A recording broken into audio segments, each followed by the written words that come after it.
You know how it's getting down. Chafu sio poa. Wanasemaga wauni sio watu wazuri, right? Haina vanga. Baby pole. Tuwapigie ndugu zetu hawa makofi jameni kwa kutuzungumzia. Asante sana.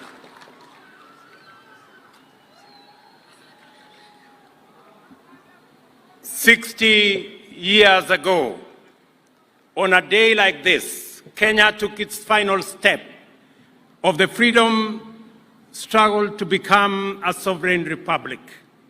I am delighted to have the privilege of leading our nation in celebrating this milestone in our journey to national independence. According to the vision of our forefathers who fought for this country's freedom, independence was intended to bestow on us the gift of political as well as economic self-determination. This anniversary gives us the opportunity to gather as a family and reflect together on how we have fared over the course of 6 decades. It is clear that we have made undeniable progress on many fronts, and as a result, our nation has come a long way in the right direction. Before that first Jamhuri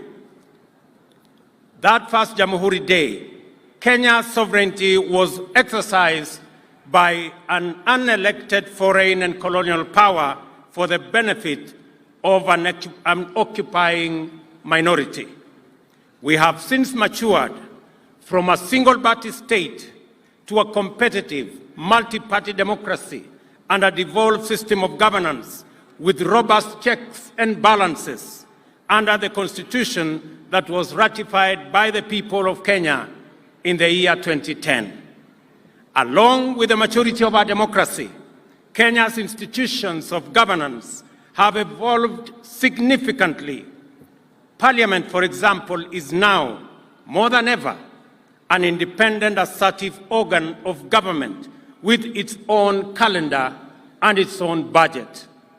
As a result of this autonomy, party positions on important national issues are much more clearly defined, and whenever circumstances and the national interest demand, bipartisan engagement across the political divide is pursued in a structured manner.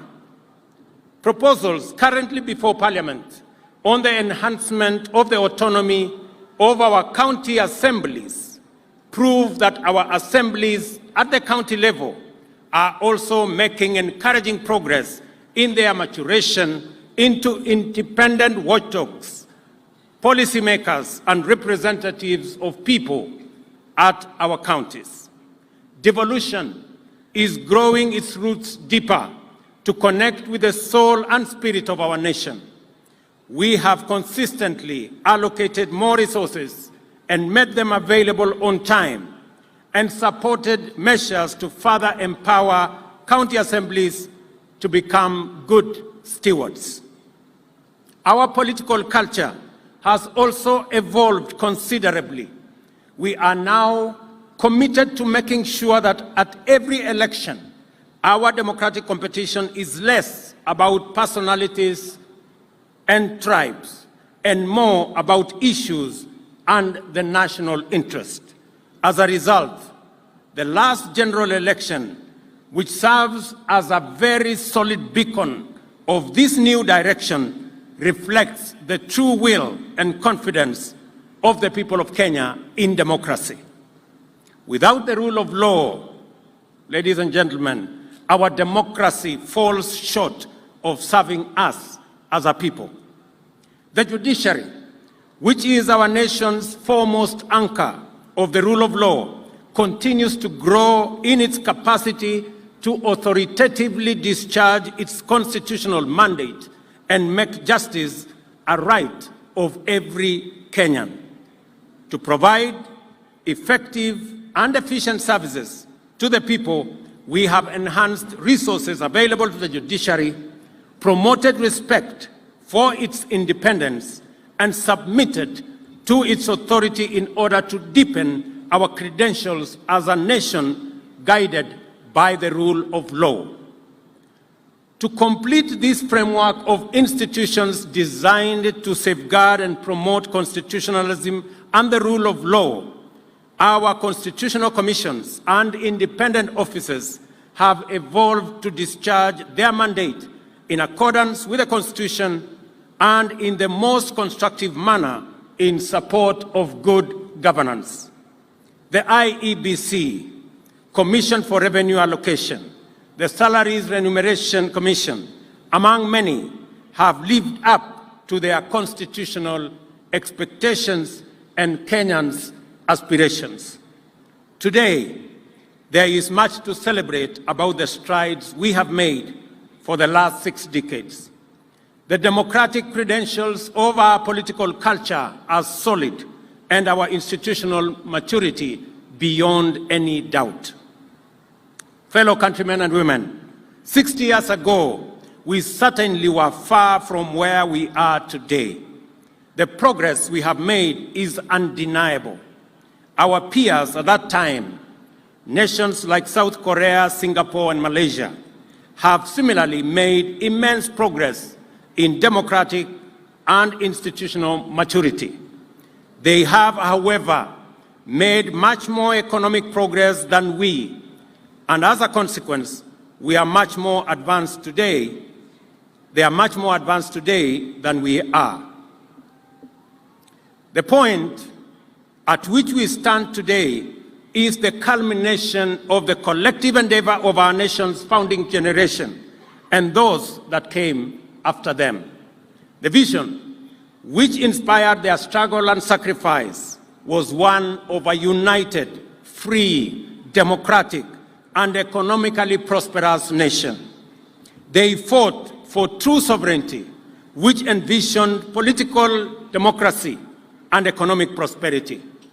Our forefathers made huge sacrifices to win for Kenya the freedom we celebrate today, and the generations that followed have made their contributions progressively to bring our state, society, and economy to what it is presently.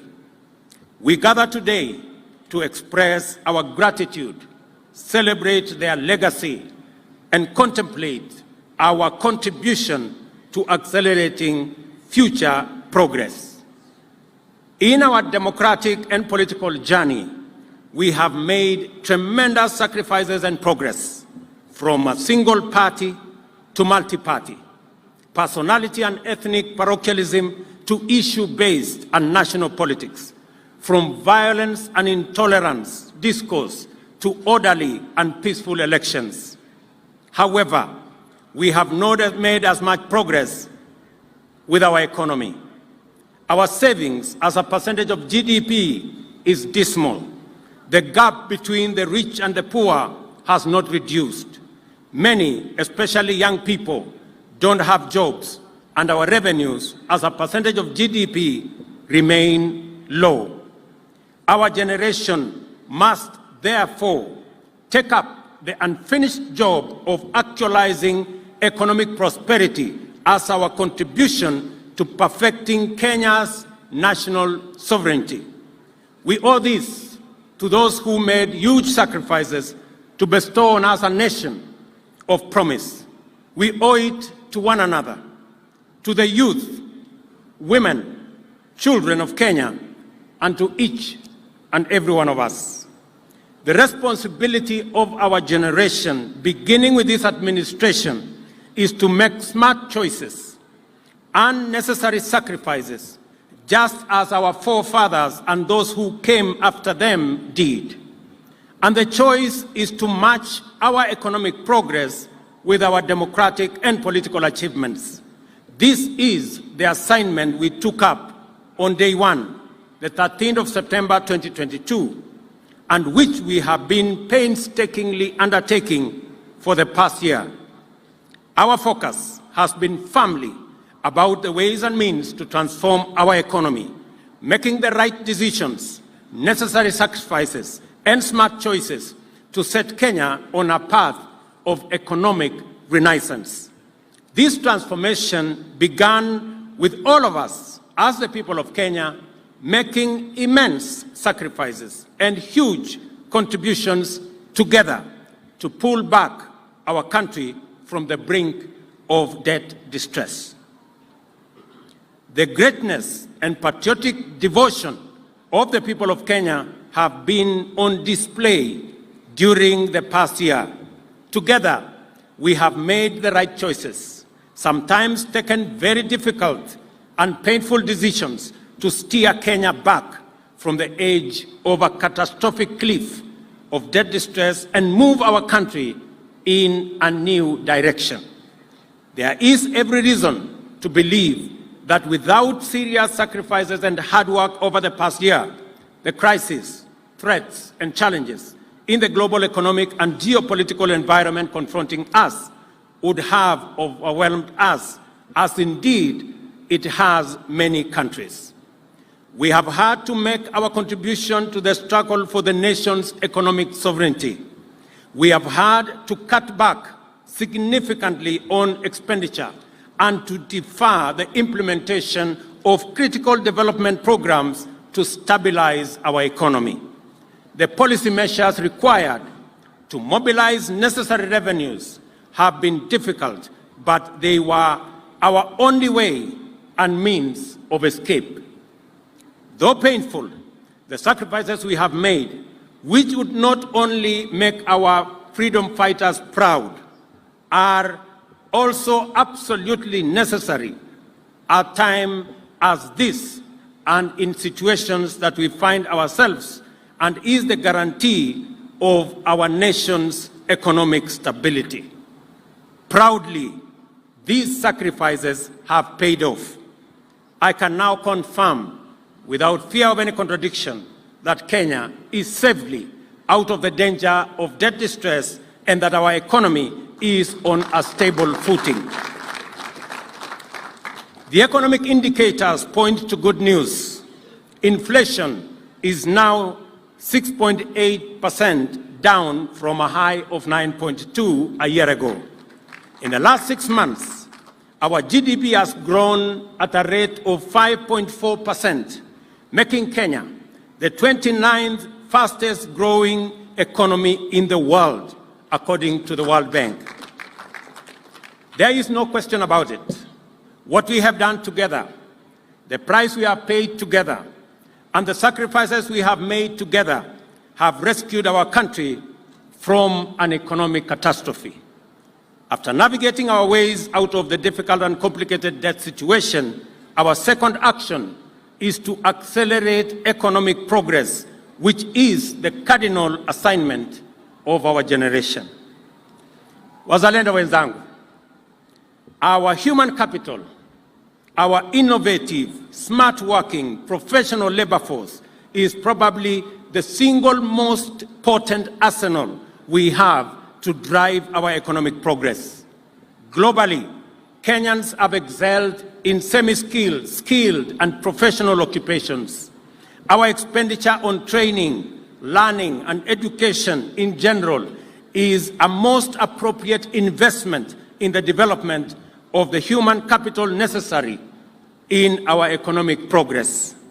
Recognizing this, we have increased the total allocation to our education sector by an additional 127 billion this year. Out of this, 46 billion will support the new university funding model that gives equal chance to every child in Kenya to acquire university education.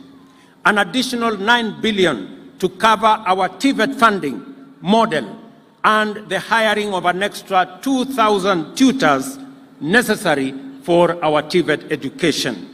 An additional 47 billion to enable TSC, Teacher Service Commission, hire 56,000 new teachers and other interventions, and 24 billion for junior secondary school and to support the construction of additional infrastructure.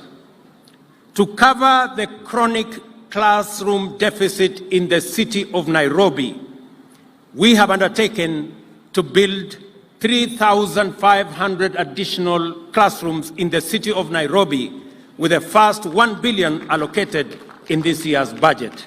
And we are going to work with all members of parliament to make sure that the city of Nairobi, the seat of government, and the pride of our nation does not leave any child behind when it comes to education.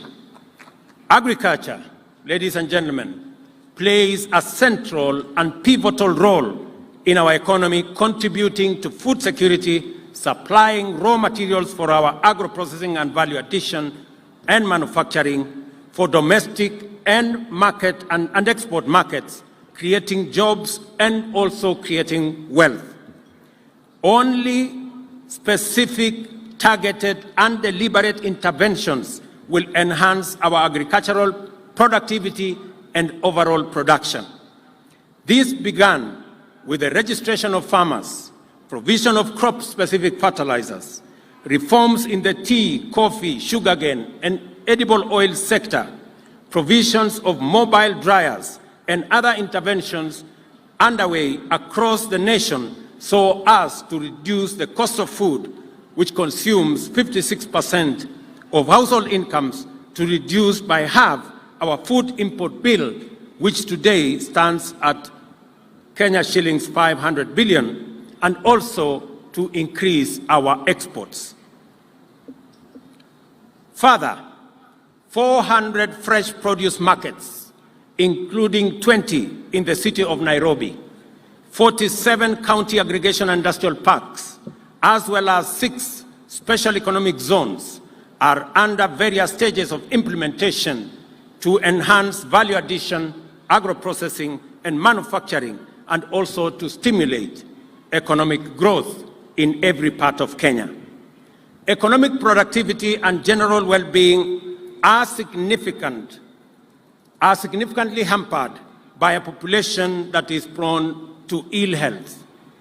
Individual and family medical expenditure drain household incomes and erode family savings, in many cases leading to financial ruin and destitution.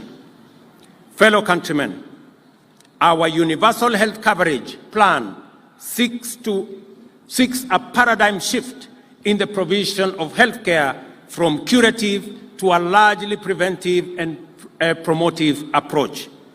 Our radical transformative plan has seen the enactment of 4 acts of parliament, which I thank our legislature, as well as the rollout of 100,000 community health promoters, for which I thank all county government for participating. I commend counties who have already paid community health promoters their stipends and commit that the national government will pay our portion beginning the end of this month. The laws we have enacted now provide a framework in the Emergency, Chronic and Critical Illness Fund that will liberate the people of Kenya from the burden of catastrophic hospital bills in the treatment of conditions like cancer, diabetes, hypertension, and other critical and chronic conditions. Additionally, the new funding model that is fair, equitable, and progressive will see the government of Kenya, for the first time, pay the cost of health insurance for all vulnerable Kenyans who have no ability to pay. Those currently paying 500 will have their contributions reduced, with the least paying Kenya shillings 300. To enhance efficiency and eliminate pilferage in the healthcare system, the new digital law will underpin the digitization of the entire health service delivery framework. While empirical evidence, ladies and gentlemen, shows us that economic growth has the potential to create jobs, and the measures enumerated above will create opportunities for employment, these interventions on their own will not create the kind and scale of employment needed to deal with unemployment in Kenya today.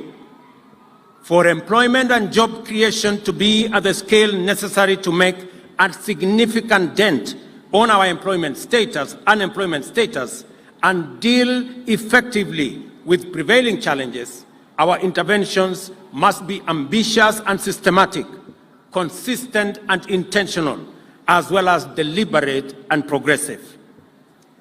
Kenyans, our housing program is fundamentally a massive, deliberate and systematic job creation mechanism.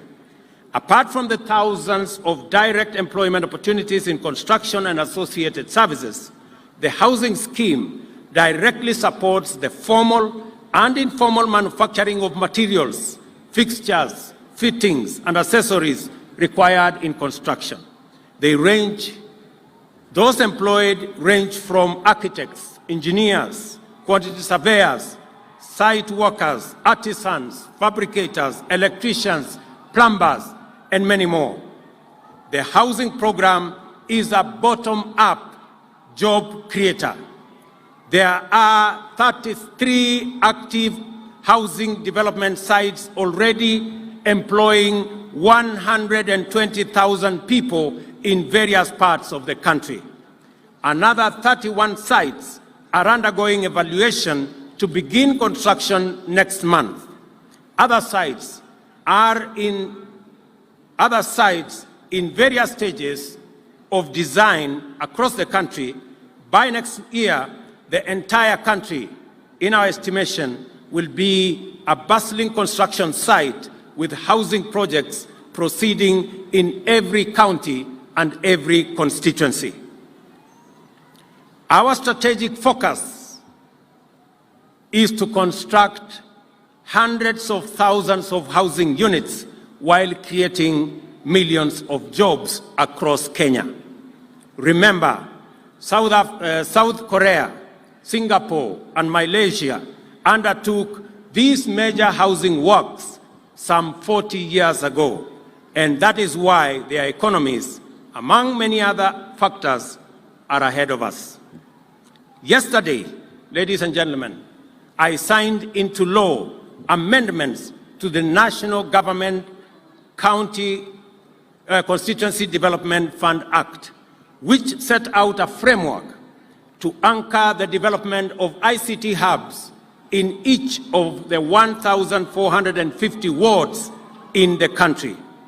I salute members of Parliament for the partnership to expand our digital superhighway infrastructure to provide training opportunities and create thousands of digital job opportunities for young people across Kenya.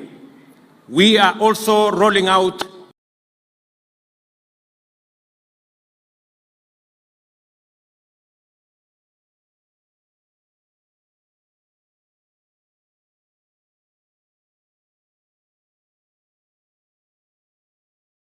training and digital job opportunities in our TVETs countrywide.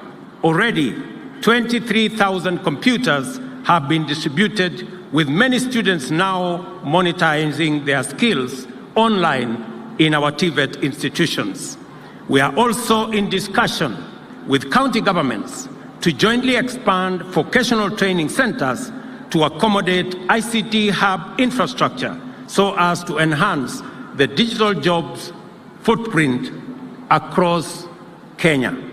The digital job ecosystem, ladies and gentlemen, we are building is an intentional, dynamic, and innovative mechanism to create jobs in the technology and digital space.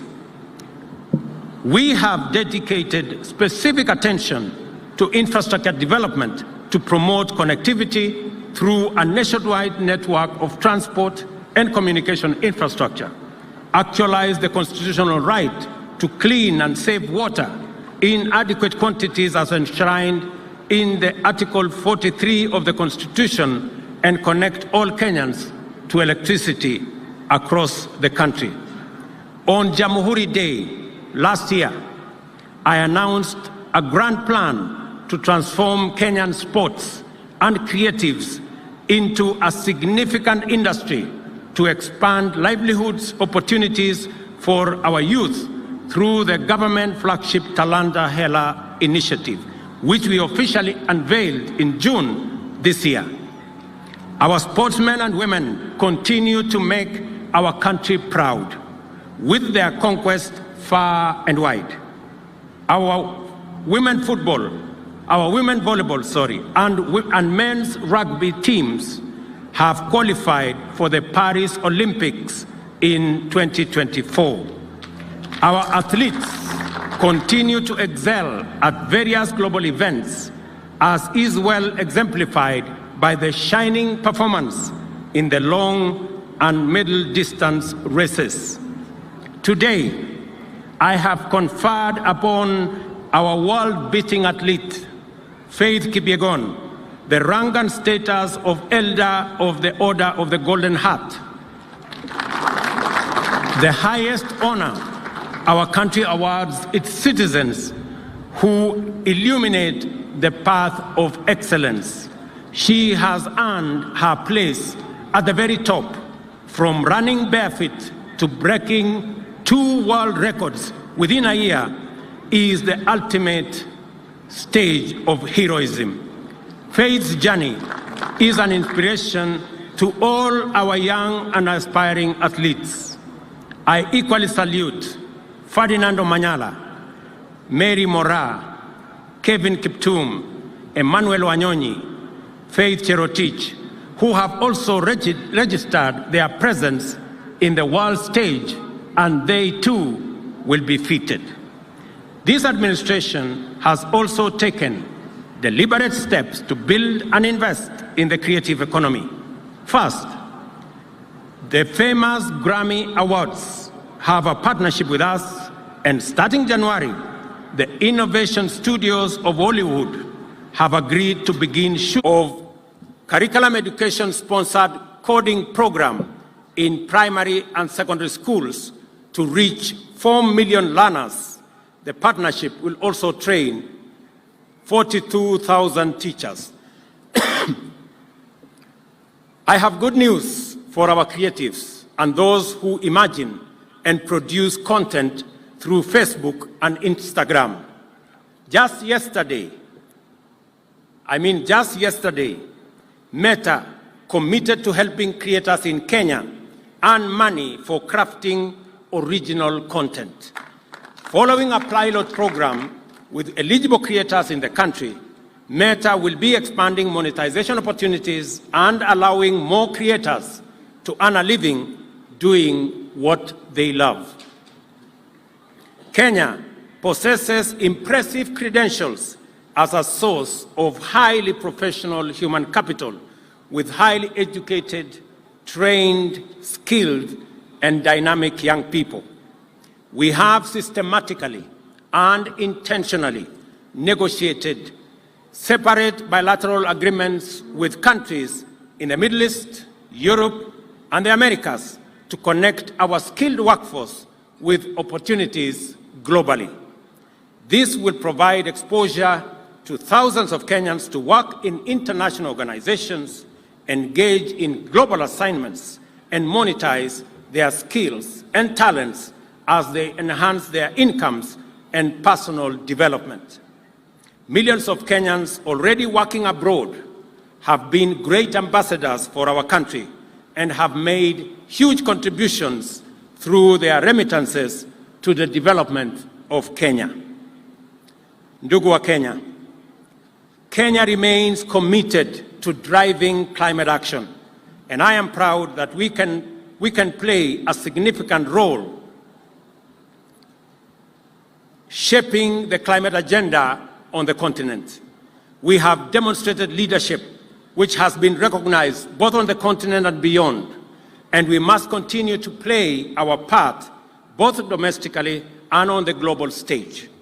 Recently, I launched the Africa Green Industrialization Initiative in partnership with the United Arab Emirates and several other African heads of states at COP28 in Dubai. The goal of the initiative is to enable businesses to build rapidly in Kenya using our renewable energy resources and across our continent. In keeping with our commitment, ladies and gentlemen, to correct the market failure in the provision of affordable credit especially to those who have no access to any collateral, and to free millions of Kenyans trapped in the credit rating maze. The Hustler Fund has grown to become the largest financial inclusion program in Kenya, disbursing Kenya's shillings 42 billion to more than 21 million borrowers across Kenya. A week ago, we celebrated the Hustler Fund's first anniversary. Borrowers on the fund have saved Kenya's shillings 2 billion with a repayment rate of 75% nationally.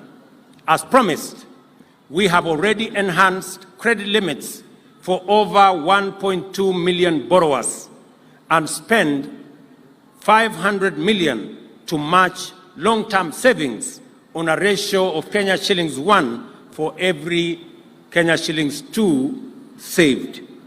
At the end of this month, just in a few days, every saver will be paid an attractive interest rate of 12% on all their savings.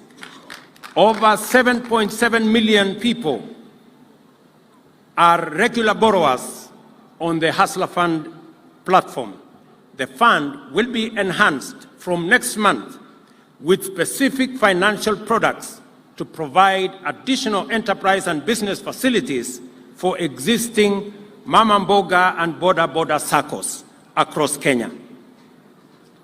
We undertook to build a culture of savings in Kenya as an effort to create long-term investment resources to fund our growth and development and provide better retirement for working Kenyans. The new NSSF contribution model has enhanced monthly contributions by 4.5 times. Consequently, the fund will raise an additional 400 billion in the next 5 years, tripling the value of the fund from 300 billion to over 1 trillion by 2027. Furthermore, our countrymen and women no longer have to wait for over 3 months to receive their retirement benefits. Owing to the digitization and automation, NSSF benefit processing turnaround time has improved significantly from an average of 82 days to 10 days, and with a further reduction envisaged in processing period to come down to 1 day by next year. We are also undertaking the expansion of retirement benefits coverage to 15 million Kenyans currently active in the informal sector through product innovation and bottom-up enrollment strategies at the grassroots level. Ladies and gentlemen, we made a commitment to our dear citizens who are elderly, orphaned, and those who live with severe disability that they shall receive their social protection stipends before public servants, including the President, receive their salaries. We have kept our word and delivered on this commitment. Consequently, all the 1,200,000 eligible beneficiaries now receive their stipends on time before we are all paid as public servants. We have, however, allocated an additional 2 billion shillings for newly enrolled beneficiaries who are undergoing verification at the moment, and we will begin to disburse their stipends by 1st March next year. This program has had challenges with the beneficiaries traveling long distances and spending considerable portions of their stipend on logistics. Working with Safaricom, we have structured a new delivery mechanism for all our stipend-earning beneficiaries to receive their stipends from M-Pesa agents in their localities. Orphans and persons living with severe disability will begin using this new mechanism this month in a few days. The elderly will, however, start in January because the process is being finalized. I commend Safaricom for demonstrating corporate patriotism and providing this service free of charge. Ndugu wa Kenya, Kenyans are doing their part to support the effort to stabilize and grow our economy. Their sacrifices and contributions are essential and must be honored.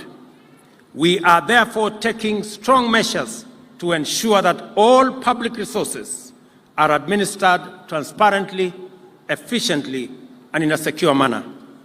One of our best interventions is the use of digital technology and the migration of all government services and revenue collection to a single pay bill.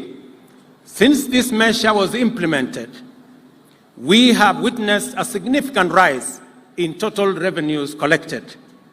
Besides enhancing revenue collection, digitization has eliminated revenue leakage through corruption and theft. It is most important that we sustain this progress in promoting integrity, transparency, and efficiency in resource management. And for this reason, I direct that all agencies observe the December 31st deadline to finalize the migration to e-citizen platform. It is only right that I match this admirable commitment by the people of Kenya to do their part in getting the economy going and give an assurance that all taxes collected by government shall be put to their intended use and that no single shilling, no Kenyan shilling, shall be lost through embezzlement, theft, or corruption. I urge our justice, law, and order institutions, led by the judiciary and the anti-corruption agencies, to discharge their mandate without fear, favor, ill will, or prejudice. I also give my personal undertaking to support the timely prosecution of all those involved in corruption without regard to their social, economic, ethnic, political status, or connection, or any other consideration whatsoever. This is the minimum that is expected of us in fulfillment of our constitutional mandate, and Kenyans deserve no less. The story of our nation's sovereignty cannot be fully told without mentioning the fundamental character of our territorial integrity, economic prosperity, political democracy, the rule of law, and the integrity of our social fabric. Our national security apparatus have remained a strong shield against terrorism, crime, and insecurity. As we continue to invest resources into the security sector, we continue to expect continuous improvement in its overall capacity to keep our nation's boundaries inviolable, our people's lives and property safe and secure. I cannot forget the public service. Every member of our civil service has been entrusted with a rare opportunity to make their unique contribution to national transformation. As such, they are at a most advantageous position to demonstrate our national values and principles of governance for the benefit of all Kenyans. Today, I appreciate you for being loyal servants, dependable professionals, and true patriots, and urge you to do more as our people's partners in the transformation of Kenya. Much has been given to you by the people of Kenya, and therefore, much more is expected of you.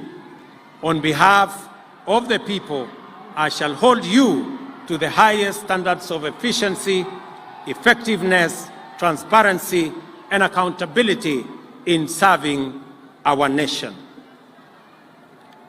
Ladies and gentlemen, infrastructure development is a critical enabler for transformation of agriculture, delivery of health, job creation, and overall economic growth.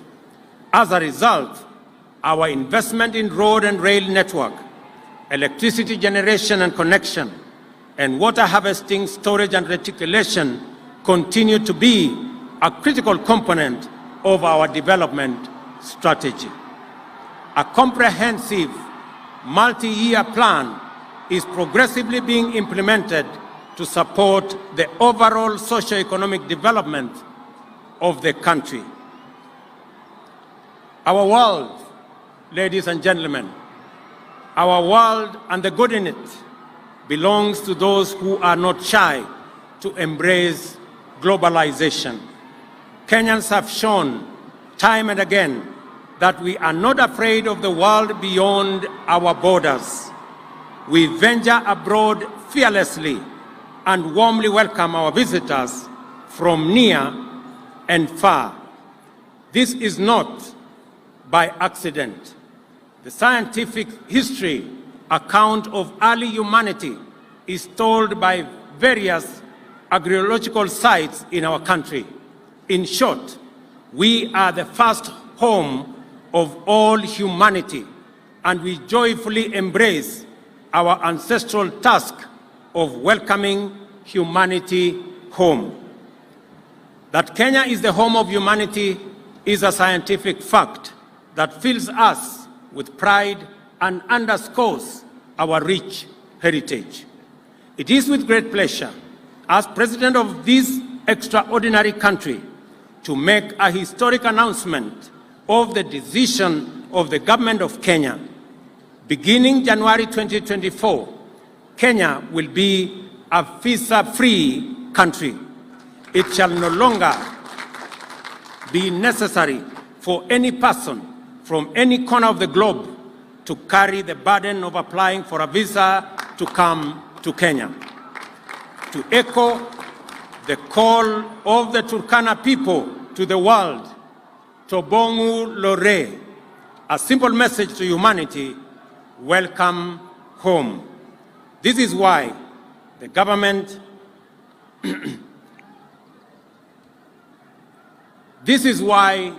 of Kenya has abolished the requirement of visas for all visitors. To implement this new policy, we have developed a digital platform to ensure that all travelers to Kenya are identified in advance on an electronic platform.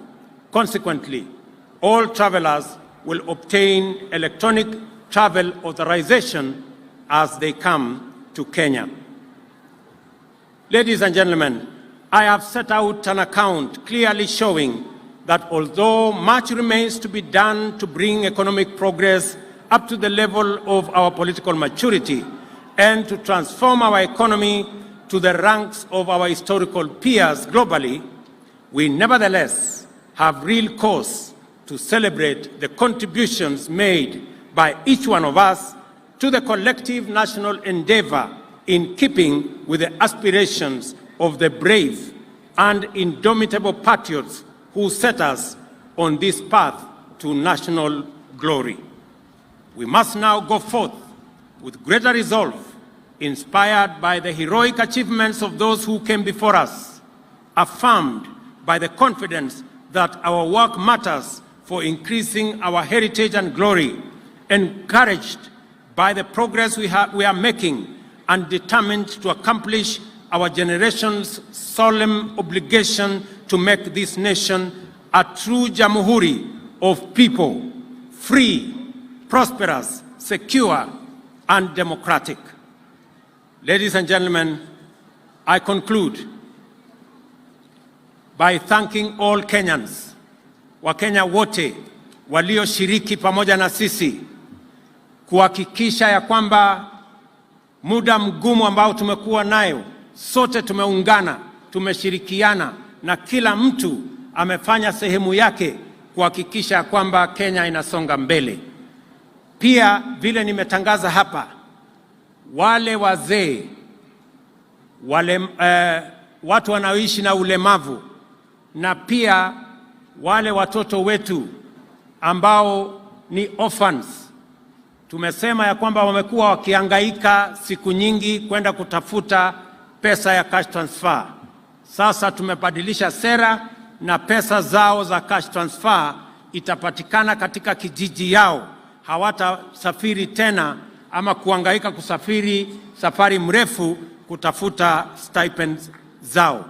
Vile vile tumekubaliana ya kwamba kwa mara ya kwanza serikali ya Kenya italipia wale hawana uwezo ili wawe na bima ya afya ya NHIF, so that kila Mkenya awe na bima ya afya. Na tumekubaliana vile vile ya kwamba funding model mpya ama mpango wetu mpya wa kulipa pesa ya bima ya afya sasa itawawezesha wale wamekuwa wakilipa shilingi 500, pia tutawapunguzia ije shilingi 300, ndio tuhakikishe kwamba kila Mkenya ako na bima ya afya.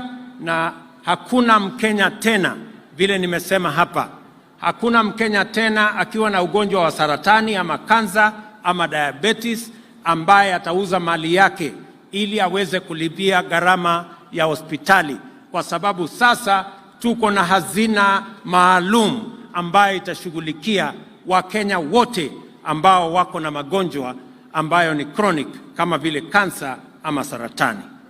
Kwa hivyo mimi nawatakia heri. I take this very early opportunity to wish every Kenyan and all our friends near and far a Merry Christmas and a prosperous 2024. Asanteni sana. Thank you very much. God bless you. Mungu wabariki sana.